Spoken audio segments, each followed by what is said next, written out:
Haleluya. Yesu Kristo ashimwe cyane.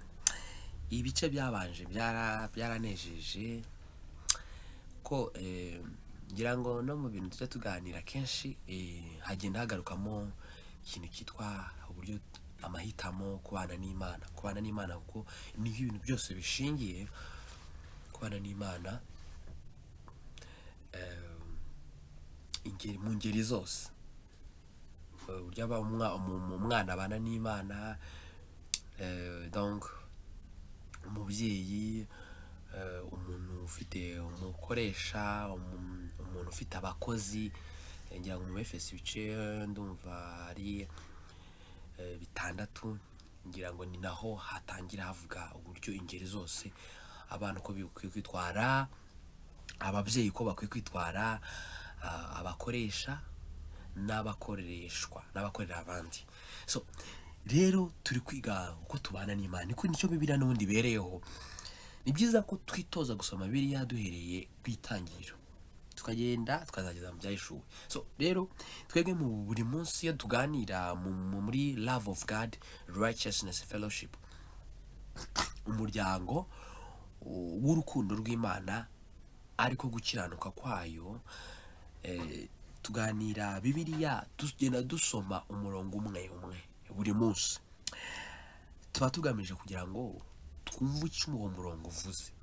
Nibyo turi gusoma igice tuzakirangiza, ariko uwo murongo tugezeho uwo munsi uri kutubwira iki? Imana ishimwe cyane, kuko umurongo ubwawo bari mugari cyane. Aha rero tuba turi kubihuriza hamwe, tukabibasangiza kuri YouTube. Komeze tuganire, mudusure kuri izo mbuga zose: Facebook, WhatsApp, Instagram, Twitter, tuganire, dukore umurimo. Umutwe w'amagambo w'uyu munsi rero ngo ni Imana ibonekera Yakobo mu nzozi. Nuko umurongo wa 10 ni uvuga ngo Yakobo ava i Berisheba agenda yerekeje i Harani. Yakobo arumviye agiye i Harani muri bene wabo. Gahunda nyandi gusaba umugeni, ariko umurongo nawo karatubwira ngo Imana iramubonekera. Iki gice niko umutwe utubwira. Agera ahantu araharara buraca. Ari mu rugendo, ageze aharara kuko ngo izuba ryari rirenze. Iyo izuba riturengeyeho turara hehe? Reka tuyifate muri ubu buryo bubiri. Mu buryo busanzwe, iyo nijoro hageze njya kuryama. Mu buryo bw'umwuka, iyo bwije mu mwuka nduhukirahe. Bibiliya iyo tuyifashe mu buryo bw'umubiri tukayumva, no mu buryo bw'umwuka tukayumva, biradufasha. Nk'urugero, twahoze mu bice bibanza twahoze tuvuga ngo ko sanse y'amaraso, mu buryo bw'amaraso hari ukuntu nyine abantu batagomba kubana. Ubwo ndi kuvuga ibintu biri ko buno bisanzwe bahuje amaraso, donc ariko muri ku isi yose ubundi ntekereza ko twavuye ku muntu umwe ubundi duhuje amaraso. Batagomba kuba abana bafitanye relation ya hafi, isano rya hafi. Icyo ni kimwe. Aho ni mu mubiri. Mu buryo bw'umwuka,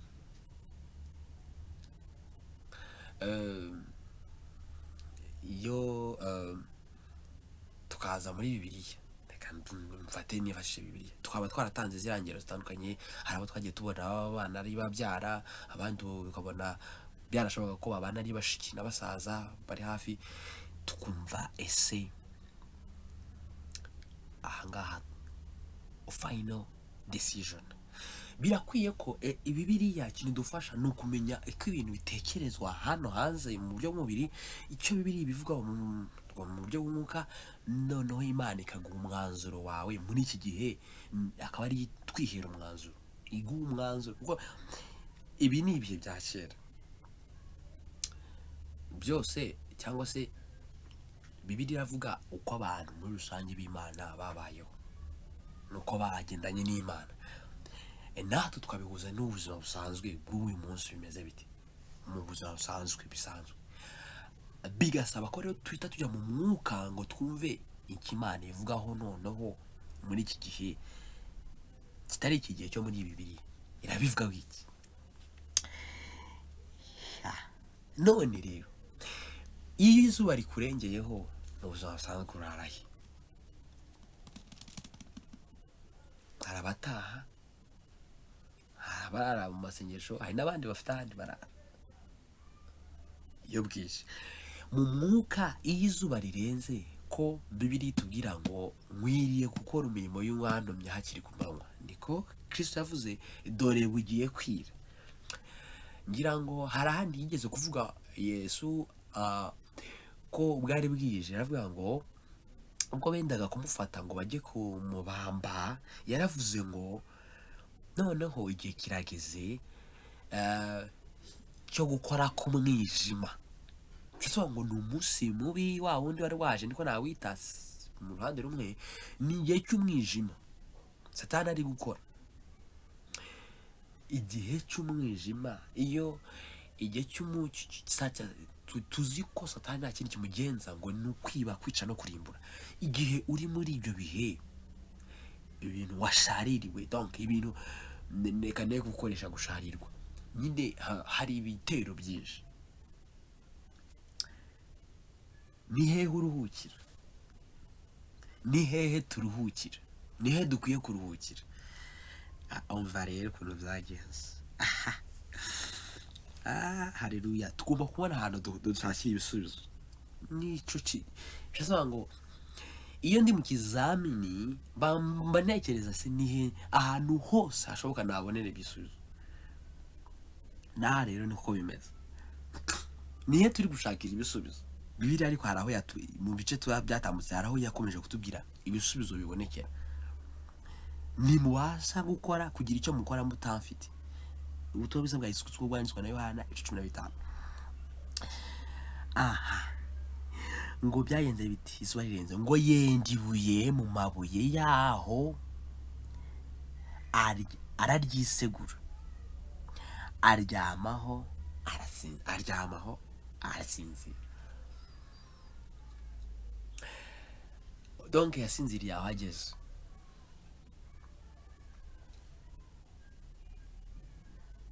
Ubwo natwe turareba uko iyo bwije ahantu uko turuhuka. Umva rero, ngwararota. Imana ishimwe cyane. Inzozi zacu ziba zimeze gute? Ese urarota? Ni kutuganira n'Imana. Abona urwego rushinzwe hasi rukageza umutwe mu ijuru. Imana ishimwe. Ngo abamarayika rero, ubwo hajemo hasi ku isi no mu ijuru. Imana ishimwe. Abamarayika b'Imana ngo baruzamukiraho bakarumanukiraho. Imana ihabwe icyubahiro. Umva ko hajemo impande ebyiri, which is good. Impande ebyiri ni nziza cyane. Baratwereka uruhande rwo mu isi, bakatwereka uruhande rwo mu ijuru. Iyo ari urwo mu isi gusa sinzi uko byari kugenda. Kuko haje mu rw'ijuru urumva ni sawa cyane. Hari igihe turota ukarota ibyo mu isi gusa, hari n'igihe urota ukarota ibyo mu ijuru gusa. Noneho hajemo impande zombi. Imana ni byiza ko tugira impande zombi mu mibereho yacu buri munsi, mu nzozi tugira, mu mayerekwa tugira, mu migambi yacu tugira, tugatekereza ku byo mu isi ariko tugatekereza no ku byo mu ijuru. Ngo abamarayika rero bari iyo harimo n'ibyo mu ijuru, abamarayika baraza. Haleluya. indoto tuvuga, reka tuzifate mu buryo butandukanye. Hari indoto, hari inzozi ugira zisanzwe uryamye usinziriye. Hari n'indoto nkuko nicara nkavuga ati ndumva nshaka kuba uyu. Muri izo zose uratekereza ku byo mu isi, ugatekereza no ku byo mu ijuru, cyangwa hari inzozi duhugiyemo ziri aho. Bibiliya twibukije tubazizi tuganira ko byakwiye ko dutekereza ko iwacu ari mu ijuru. Nicyo kizatuma ubukristo bwacu bugira imbaraga. Iwacu ari mu ijuru bidufasha iki? Bivuze ngo ntabwo dufite, kandi nanone tugatekereza no ku buzima bwacu bwo muri iyi si. Ubuzima bwacu bwo muri iyi si byo birikora, kuko mba ntekereza ko ndarya gute, ariko hari igihe tuvugiramo tukibagirwa ijuru. Ijuru ni kubera ikiri kenewe. Iyo dutekereza ku isi gusa turasigara, turatakara, kuko icyo gihe ntabwo bizakenera ko njya gushaka Imana, kuko nzavuga ati okay, akazi nzajya gusaba akazi n'iki bisanzwe. Ariko ijuru nzamenya ko Imana ariyo ifata gahunda, ariyo decision maker, ariwe decision maker, niwe ufata imyanzuro ya nyuma.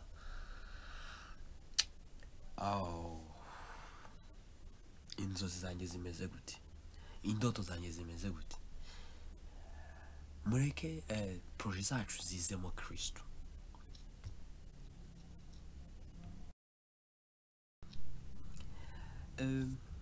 Arangije ngo ararota abona urwo rwego, kandi ngo Uwiteka yari ahagaze hejuru yarwo aramubwira ati haleluya, Imana ishimwe cyane. Uwiteka ahagaze hejuru yarwo. Ngo mu nzozi zacu ni ryari, n'ibiki dukwiye gukora bituma dutumira Uwiteka kutugenderera. Ntabwo Imana izaza gutyo gusa. Turi mu isi hari umurimo Imana yaduhaye, yarababwiye ati hari ibyo nabaremeye gukora. So ibyo bintu byose nitubijyamo twabigendamo neza, Imana nibyo bitumira Imana kuza kutugenderera, irazi gakorana natwe. Ngo hari abantu bakoranye n'Imana. Enoch ngo yagendanye n'Imana ngo birangira yimuwe, agenda ava mu isi yadapfuye. So hari n'ubundi kugendana n'Imana, hari ikintu biri bukore. None ngo Uwiteka arahagaze hejuru y'urwo rwego, ngo aramubwira dukeneye amakuru y'ijuru. Ndi Uwiteka Imana ya sogokuru Aburahamu, Imana ya Isaka. Haleluya. Avuze sekuru, avuze se, ngo iki gihugu uryamyeho nzakiguha ubwawe n'urubyaro rwawe.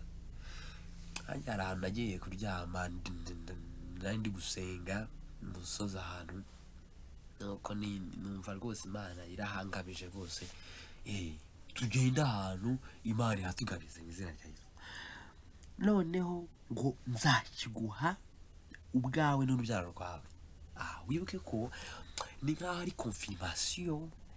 Ni bya bintu navuze ngo 50% hari ibyo ababyeyi bamubwiye, ariko Imana ije none bishimangira ati hano turahafite, tuzahaba. Ati hano uzahabona rwose. Reka ibyo isi kubwira n'abandi bakubwira, Imana nibishimangira uzabikurikiza. Ariko nikubwira ibitandukanye, hari ugomba Petero niwe wavuze ngo tugomba kumvira Imana kuruta abantu. Icyo ni ikintu ntabwo uzavuga ngo mbere nka Sawuli niwe wagize cya ngo Imana imuha umurimo, arangije aragenda, ngo aragenda ngo yarababwiye ngo yice ngo abamareki ngo barimbure n'ibyabo byose. ngo arangije rero ngo yumvira abantu ngo nabonye ngo bashaka ngo ng'inka ngo abagore beza wenda n'ibiki simbizi. Nuko Samweli ngo aje kumugenderera, ni nkaho Imana yari imugendereye ariko inyuze muri Samweli ngo ije kureba aho bavuze bari buhurire. Birakwiye ko Imana idusura igasanga ahantu twavuganye duhari. Icyo ni kimwe. Icya kabiri, twiteguye turi mu mwanya mwiza, ikadusanga nyine kugira ngo itugire neza. Hari confirmation, hari icyo yari ije gukonfaminga. Birashoboka yuko yari ije gukonfaminga ubwami bwe ko izabana nawe. Muribuka ko hari umunsi Aburahamu Imana yamubwiye kumutambira umwana, yari yaramuhaye amasezerano atandukanye ariko imusabye umwana. Iryo sezerano tugiye mu buryo bw'umubiri ryazasohora gute? Urubyaro rwawe ruzakorera Imana, ruzagira iki gihugu. None mu rubyaro rwanjye ese yari yaramurahiye ko izamuha umwana, none wa mwana wagomba kunyuramo isezerano ngo agiye kumutamba. Benedata, dukeneye kumvira Imana. Umva rero icyakoze, yaravuze ati kagiye kumutamba. Ntabwo ndi bugaruke cyane kuko twaraganiriye, ntabwo ndi bugaruke cyane ku cyo yatekereje, ariko birashoboka ko icyo twatubona ko ni uko yagiye yumviye, yagiye atabwiye na Sara umugore we. Arangije icyo Imana yakoze rero nicyo nshaka kugarukaho. Amaze kumvira, agiye gufata icyuma ngo yice wa mwana we, ngo yabonye igitambo aho hantu nkahita sinzi wenda niba ari Jehova Jire, sinibuka neza, ngo ku umusozi w'Uwiteka kizabonwa, igitambo kizabonwa. Imana itambira igitambo. Icyo yamubwiye rero nicyo ngarukaho. Nibwo yashimangira ya masezerano yamubwiye mbere. Bivuga ngo hari amasezerano twahawe n'Imana, ariko hari igihe Imana izije kuyashimangira. Dukeneye ko tutagumana amasezerano akamera nk'amahuriri, ahubwo Imana igiza kudusura ije kuyashimangira. Haleluya. Nubwo rero hano Imana imugenderera aje gushimangira amasezerano ngo urubyaro rwawe ruzahwana n'umukungugu wo hasi. Noneho n'Imana iretse kuba Imana y'ababyeyi be, ahubwo ije kuba Imana ye bwite. Irenzeho kuba Imana y'ababyeyi be, Imana yumvise ahandi, ije kuba Imana ye bwite. Birakwiye ko tugira Imana yacu inshuti, ikaba Imana yacu bwite. Ngo ruzahwana n'umukungugu wo hasi, uzakwira iburengerazuba n'iburasirazuba n'ikasikasi n'ikusi. Umugisha ukomeye cyane. Wibuka amasezerano Isa afite na sekuru afite. Ya Mana ya se na sekuru nigiye kuba Imana ye, nawe ari kwira mwiyereze. Reka Imana uva ufite ubuhamya bw'uko Imana yatwiyeretse. Dukeneye Imana mu buzima bwacu. Niba tuyikeneye se yaratwiyeretse. Niba yaratwiyeretse, dukore n'ibindi bintu bituma itugenderera, ije gushimangira cyagiye yatwiyeretse. Kandi zaje ibyo yavuze mbere, hari ibyo isubiramo ariko hari n'ibindi ivuga bishyashya. Haleluya. Ngo kandi muri wowe no mu rubyaro rwawe n'imiryango yose yo mu isi izaherwa umugisha. Haleluya. Mbese ngo iseza ababyeyi bacu bazagenda, n'abasokuru bazagenda, ariko twebwe natwe ubwacu tuzagenda. Ariko tugihari hari amasezerano bafite. Niyo mpamvu niba hari ibyo byakozwe kera bipfuye, by'ibitambo n'ibiki guterekera n'ibiki byakozwe, biba bikidukurikirana iyo tutafashe undi murongo. Niyo ducishijwe ubukirwana nabyo, kuko gukizwa ni gutera intambwe. Niyo mpamvu dusabwa ngo Satani ibishaka ahantu igenda yinjirira, iyo ije kuturwanya ahantu hose yahinjira. Ishobora kwinjira muri bya bintu byo kwa sogokuru na sogokuruza naye tutazi ibi bipfuye. Niyo mpamvu Bibiliya tuvuga ngo dusenge ubudasiba.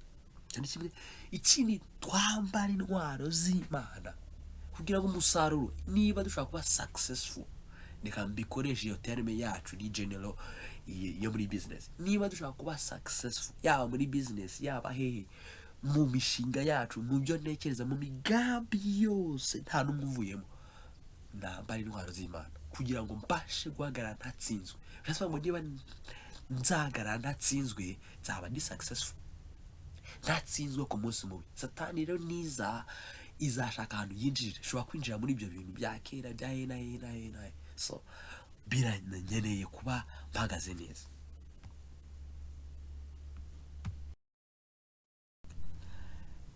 Haleluya. Guhagarara ntatsinzwe, Imana yaza kugeza neza. Noneho ngo Imana imwibukije amasezerano, irashimangiye. Imana mwitwibuke ko ise Isaka niyo washimangiye rya sezerano, wa murage donc wa mugisha. Ariko Imana nayo iraje irawivugiye. Umubano wacu n'Imana. Umva rero, dore ndi kumwe nawe, nzakurindira aho uzajya hose, ari mu nzozi. Imana ishimwe cyane. Reka dushakishe ahantu Imana nizahitamo ahantu izanyura nidugenderera, ariko twe dushakishe ibintu bihamagara. N'ibiki ni hehe Imana? Imana ikeneye kuba ahantu heza hari umwuka mwiza. Ni umwuka, byose niba ari umwuka ikeneye kuba ahantu hari umwuka mwiza. Donc umwuka mwiza ndavuga hano hari amahoro, hari ibyiza, mbuto z'umwuka nyine. Ahantu rero hameze gutyo. Umva rero, cyangwa se Dawidi ngo yari umuntu umutima w'Imana wishimira. Imitima yacu, Bibiliya nivuga ngo imitima yacu nitaducira urubanza turatinyuka. Hari connection nizi kumva umutima wacu, ndivuga ngo ukundisha Uwiteka umutima wawe wose, ubugingo bwawe bwose, ubwenge bwawe bwose, imbaraga zawe zose. Ndivuga ngo umutima wanjye n'ubu umeze neza imbere y'Imana. Iyo nkunda Imana biroroha ko nkunda mugenzi wanjye. Umva biroroha cyane, kuko iby'Imana imbwira gukora kuyikunda nuko nyumvira. Ni irambwira gufasha bavandimwe no kugira ute. So hari ibyo imbwira gukora. So kugira ngo menye icyo ndi bukorere mugenzi wanjye, ndakunda Imana, ngira n'ubusabane nayo. Ikindi ni ukuvuga ngo mugenzi wanjye ndaza kumukorera iki? Bibiliya niyo itubwira ngo ntabwo twakunda Imana tutakunze Benedata. Urumva ni vice versa, nibyo vice versa. Ubwo rero ubusabane n'Imana ngo kuko ntazagusiga narakora ibyo nkubwiye. Imana ni ryari se itegereje kumusiga? Niko nko kumubwira ngo ngwaye isezerano ry'ubuzima bwose. Umve ngo ngo nzakurindira uzajya hose, ngo urubyaro, ngo imiryango yawe yose yo mu isi izaherwa umugisha, ngo mu rubyaro rwawe. Bishatse ngo rero azagenda ari urubyaro rwe rusigare rufite iryo sezerano. Ntabwo ni ryari samusiga. N'imvizi ngo zarinda ziruyenzi ikiduheza. Ihabwa icyubahiro. Njya nkunda iyi ritme y'Imana. Njya nkunda kumva umugambi w'Imana ku buzima bwacu, gahunda ifite ku buzima bwacu. Iyo maze kumva iyi gahunda numva ese nyuma yo kumva ko Imana dukunda dukora iki? Ni iki tuyikora in return? Ni iki tuyikora dukora tuyitura? Ese ni iki Imana twe idusaba cyo kuyitura? Cyatuvuga ngo ese nzakwitura iki?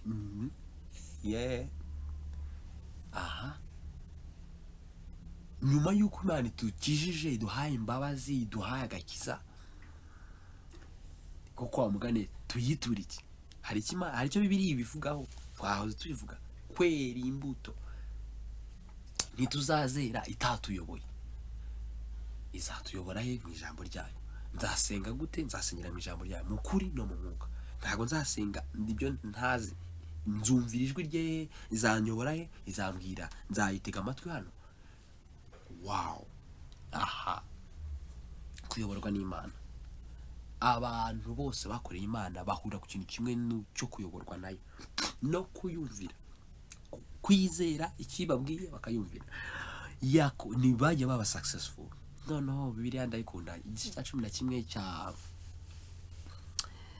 11 cy'Abaheburayo niho ndakunda cyane, ngo Imana ngo ntiyakorwa n'isoni zo kwitwa Imana yabo, byabitegura umudugudu n'iki. bivuze ngo umuntu Imana ikunze idakozwe n'isoni zo kuba we, barabana bari close, baragendana. Ntekereza ko tunejejwe nuko Imana iba ihari. Umva rero, Yakobo ngo arakanguka, aravuga ati nukuri Uwiteka ari aha hantu, nanjye nari ntabizi.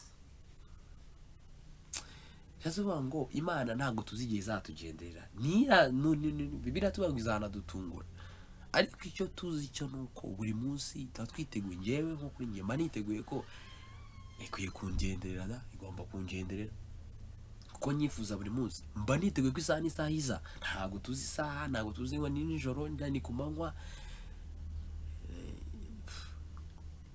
Ni nko igutungurika guha amafaranga, ni nkuko igutungurika kubona email nziza kubwira hari ikintu cya appointments, iratungurana, ariko tuba twiteguye ko iri buze. Ese aha ngo nari ntabizi, aratinya, aravuga ati rero nyuma yuko abonye Imana arakora iki? Erega ahantu hateye ubwoba, Imana yari irahari. Aha hantu nta kindi ni inzu y'Imana. Inzu y'Imana izaba hehe? Ahantu hose hakwiye gutera ubwoba, kuko hakwiye kuba inzu y'Imana. Kuri njyewe niko mbivuga, kuko ahantu hose Imana ibihari, ahantu hose Imana ihari hateye ubwoba, hazaba inzu y'Imana. Ahantu niho rembo ry'ijuru. Ubwo we nuko yabifashe. Ariko twebwe ahantu hose uri, cyambere cyo biri tuvuga ko insengero zacu, imitima yacu ari insengero z'Imana. Ushaka ngo niba ituye muri twe, imitima igomba kuba imeze neza. First, izamera neza gute? Twabonye igisubizo, twakomeje kugisubiramo. Ngo Yakobo azinduka kare cyakare, yenda ibuye yiseguye. Ubwo ni uburyo bumwe, ararishinga ngo ribe inkingi. Ibi turaza kumva icyo bisobanura, ngo arisukaho amavuta ya elayo. Bisobanuye iki? Afashe ibuye turarizi, ararishinze. Ibyo byose bisobanuye iki? Arisutsaho amavuta, icyo ni nono ya elayo. Amavuta ya elayo yari aya mavuta y'igiciro cyinshi. Ahantu yabanje kwita urusengero. Reba ahantu dufate niba ari umutima wacu mu buryo bwa mbere, niba umutima wacu ari urusengero, masanze Imana. Niba masanze Imana ingendereye mu mutima, bishatse kuvuga ngo ngeneye kwigihaza buri munsi. Imana ishimwe cyane. Niba ngeneye kwigihaza nkuko nawe yarakeneye ko ahantu azajya hahora hari ahantu y'Imana, ari gukora protocol, ibintu byiza nyine bihamagara impumuro nziza y'Imana, donc kuhaha agaciro. Ararishinga iryo buye, afashe kimwe mu bintu biri aho, ararigishinga. Umutima wanjye mfashe nkuko nafashe gahunda imwe muri gahunda ziri mu mutima nziza, higira gahunda nyine ihoraho nziza izajya ihora ihumurira Imana neza. Ngo ararishinga, ngo arisukaho amavuta. Amavuta ni nko kwa anointing, kuhagira neza. Icyo kintu nkakeza kigahora kibaye mu mutima, kigahora gihumurira Imana, ikagihoriza. Ngo ni mu mutima, ni igihe kintu ngiye gukora kabisa cya kintu uvuga ngo Imana izajya ihora inyibukiraho ikajya ihora izigasanga kirimo. Niho dufate muri za mbuto z'umwuka ni iki niwe mukoro kuko ntabwo byoroshye kwera ziriya mbuto. Niyo mpamvu navuze ni bon mbere kuko imbuto zo zirizana biroroshye kuziza ahubwo reka mfate intwaro z'Imana. Ni mu ntwaro z'Imana ni ikihe kintu kigiye kuba muri njye nishaka hano baratubwira ibuye ko yafashe ikintu kimwe nawe twe reka tubanze benda dufate ikintu kimwe ruzingiyeho ngiye gufata nk'umukoro kikaba nka cyeza anointing ibiso kwe gusishwa amavuta nabijyanye nka anointing ku cyeza kiri imbere nkavana iki kintu Imana zagize zisange gihari rwose kizajye gitumira Imana iza aho hantu kabisa. Ngeneye Imana cyo ni kimwe aho ni mu mutima rusengero rw'Imana aho ntuye niba nkeneye Imana haleluya. Ni igiki ngiye gushiraho nka cyeza kikaba aho ngaho rwose kizajya Yesu asaza zagasanga rwose hararimbishijwe ikintu gihamagara Imana ni igiki. Nuko ngwaho hantu ahita Betel. Numva ko haye n'izina nyuma y'izo protocol haye izina. Izina ni ikintu gikomeye. Reba mu rugo harimo abana cyangwa se nanjye bwanjye ni irihe zina numva rikwiye numva rishobora kuba ari izina rikurura ubwiza bw'Imana. Nshobora kuba mfite izina ritari ryiza nanjye bwanjye ryanjye nkwiye gushaka izina. Kintu kimwe madamu niba mufite akwiye gushaka izina rikurura ubwiza bw'Imana cyangwa ngashakisha ubusobanuro bw'amazina yacu. Abana bagomba kugira amazina ahamagara ubwiza bw'Imana. Sure amazina ari connected n'Imana. Cyo ni ikindi n'ibindi bintu nk'ibi ahita izina. Ubu mvuze ibintu bikunda kugira amazina hari n'ibindi kuriya. Aha hantu ahita Betel ariko mbere uwo mudugudu witwaga Luz ishobora kuba ifite amateka. Luz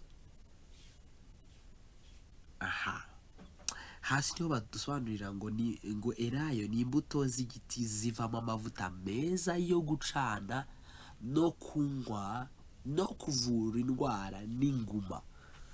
Numva ko elayo irakaze.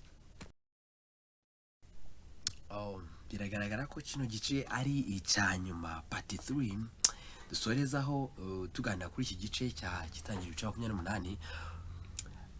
Luz tuzakora research wenda turebe ariko reka nze ndebe niba hari ikindi bayivugaho. Muri research nakoraga mbonye muri makeya icyo bavuga nuko Luz nyine ariho hahindutse Betel donc transformed to be a holy place. Donc hahindutse ahera byose imbere hafite uko hari hameze ariko kuko hageze umuntu w'Imana. Icyo nacyo ni sawa hahindurwa izina. Ahantu abantu b'Imana bageze hahindurwa amazina. Hari uko hari hameze mbere isi iranduye ariko hahinduka izina. Sinzi niba tuzahindura amazina ariko I don't know. Icyo navuga cyo nicyo uko umuntu w'Imana nicyo natindaho ajyana n'impinduka. Hari icyo hari ibintu Imana ihindura kuko umuntu w'Imana hageze. Izina rishobora guhinduka n'imibereho y'aho hantu n'ibiki. Ubwo nyuma hahindutse inzu y'Imana nyine Bibiliya hari iki havugaho cyane Betel.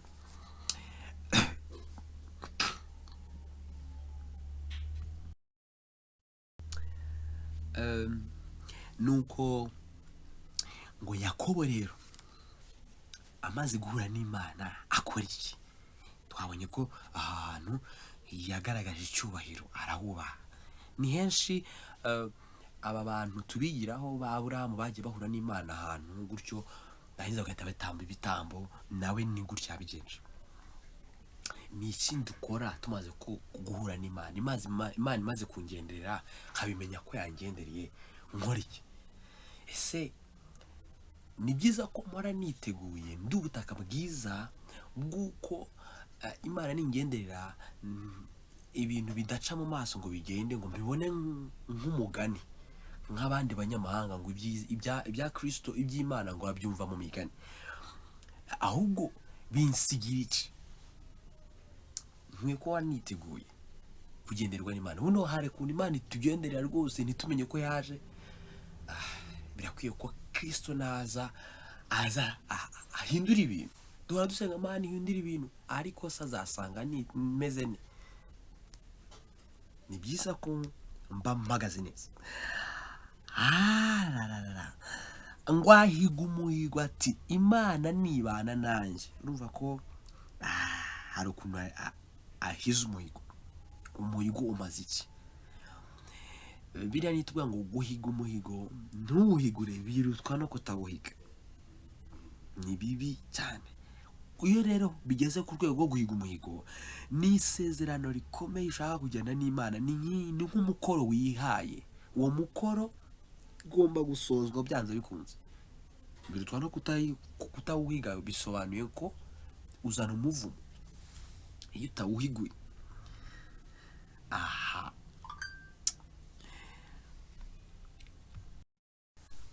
Nuko ngo Imana nibana nanjye ikandindira muri uru rugendo ngenda.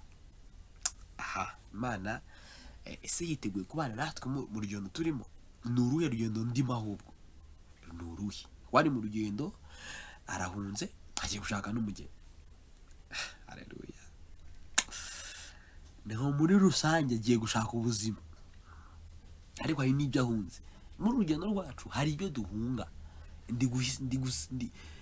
Ndasiga ibiri inyuma, niko Pawulo yavuze, nkasingira ibiri imbere Kristo yamfatiye.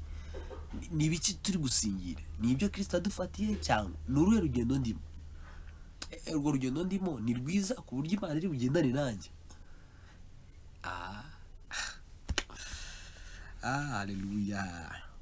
Arangije ngo urugendo ngikajya n'ibyo kurya, ikintu yashakaho ni iki? Ibyo kurya n'ibyo kwambara. Nicyo we abanje kwisabira. Abanje kwisabira ibyo kurya n'ibyo kwambara. Wowe uri gusaba iki? Ndi gusaba iki? Agiye mu hantu, agiye ahantu ntabwo sinzi niba yizeye aho azaba. Aho bifite kwa burya hizeyemo, ariko atinze ku byo kurya n'ibyo kwambara. Sinzi twebwe ibyifuzo dufite. Arahagije ngo nkazagaruka kwa data amahoro. Hari kugaruka amahoro. Hari kuzagaruka amahoro. Ni byiza. Kabonye ko kandi kugira ngo ugire amahoro nubwo yatanga icyo ushaka ko bandi ngo bakugirira, ushaka kubona mu bandi, ushaka kubona mu isi, banzu kibibe kiguturukemo. Icyo ukeneye cyose kuzabona mu bandi, ubanze ugitange, kandi umusaruzi ari mwiza. Ntabwo Imana iratubwira ngo tugire ukwizera kuko akabuto ka sinapi. Ntabwo akabuto ka sinapi ngo ni gato cyane, ariko iyo gakuze kaba igiti cy'inganzamarumbo kakera imbuto nyinshi. Ntabwo Imana idutegerejemo ibintu binini cyane ngo tuyikorere dufite ibintu binini cyane. No, dutangira ku bito. Ngukiranutse mu bito imwegurira byinshi. Azaza bishaze baho ngo rero niba ashaka kuzagaruka amahoro asabwa kuzayabiba nawe, kuzayatanga hagiye. Ni umukoro. Hari imikoro tugomba gutahana. Nagaruka kwa data amahoro. Uwiteka azaba Imana yanjye.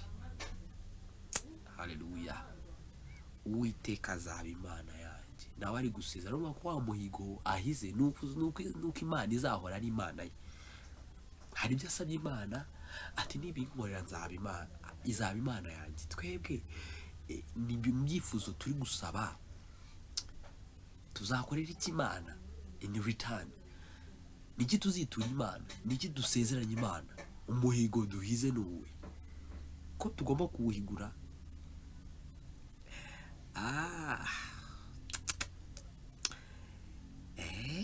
Niribuye nshinze nk'inkingi zaba inzu y'Imana.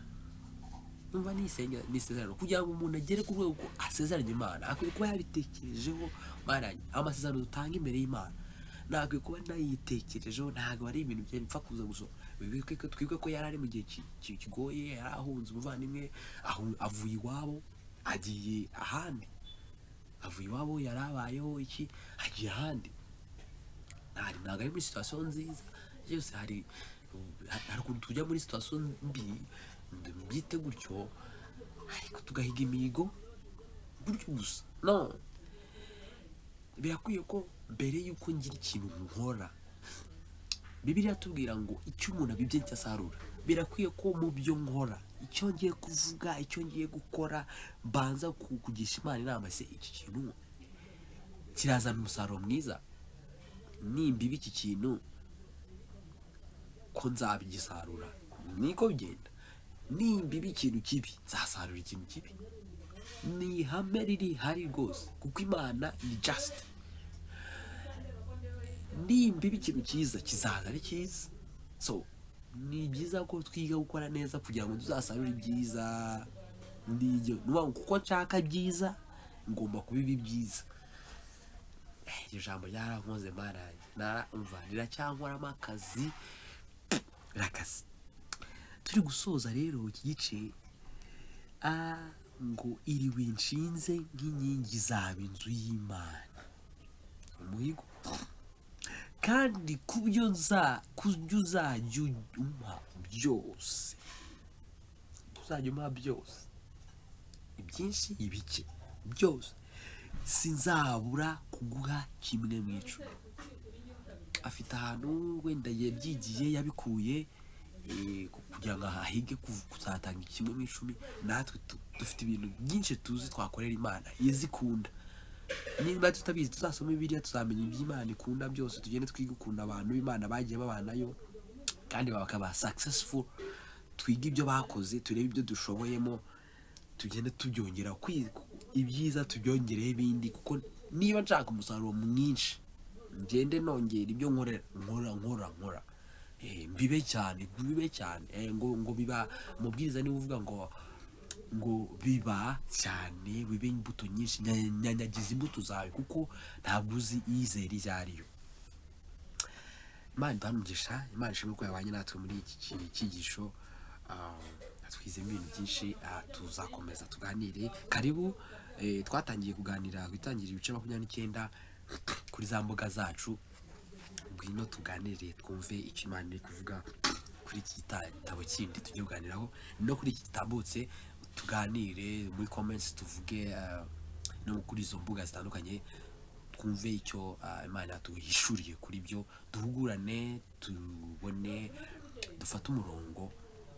Guhuza imbaraga birimo l'union fait la force, birimo umuti. Ni Imana iri bunyure ababigishwa ngo bari hamwe bahuje umutima, umwuka w'Imana arabamanukira kandi bose ngo Imana ibageraho. So guhuza ntago bituma abantu bakena, ahubwo buri umwe arunguka. Kandi kugira ngo turabikeneye, nta muntu wigira, abantu b'Imana dukwiye kuba hamwe tugakora. Imana duhamugisha ko twabanye muri iki gice. Karibu dukomeze tubane muri umuryango w'urukundo rw'Imana, gukiranuka kwayo, love of God, righteousness, fellowship. Imana duhamugisha. Kadusenge. Imana tugushimiye ko wabanye natwe kandi uri kumwe natwe muri byose. Letosa ele momone la saketerebo rema yakito terebo. Tugushimiye ijambo ryawe ryiza tuganirije. Yakobo yavuye iwabo ahunze, ariko hari n'iyindi gahunda imujyanye gusaba umugeni. Wabanye nawe mu rugendo, waramwigaragarije, waramwishuriye. Twungutse ko dukwiye kukwegera, dukwiye gukora ibintu bituma bigutumira kubana natwe, kutugenderera mu buzima bwacu bwa buri munsi. Ni ibiki turi gukore? twabonye ko dukwiye gutwara intwaro zawe zose kugira ngo tubashe guhagarara ku munsi mubi tudatsinzwe. Izo ntwaro nizo fumbire zadufasha kwera imbuto, kuko igiti cyabonye ifumbire nziza imbuto ziri bita biza rwose kibona imbuto. Kuba zatumenyera ku mbuto twera ko mu gihe ntwaye ziriya ntwaro niyo invitation, iyo ziri muri njye biguhumurira neza, bigatuma presence yawe uboneka ugakwana natwe ibintu bikomeye.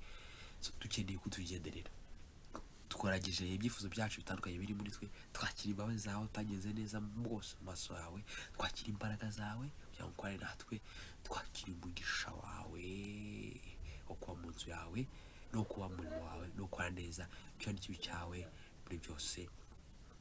Izina rya Yesu Kristo wacu, amen. Imana iduhe umugisha.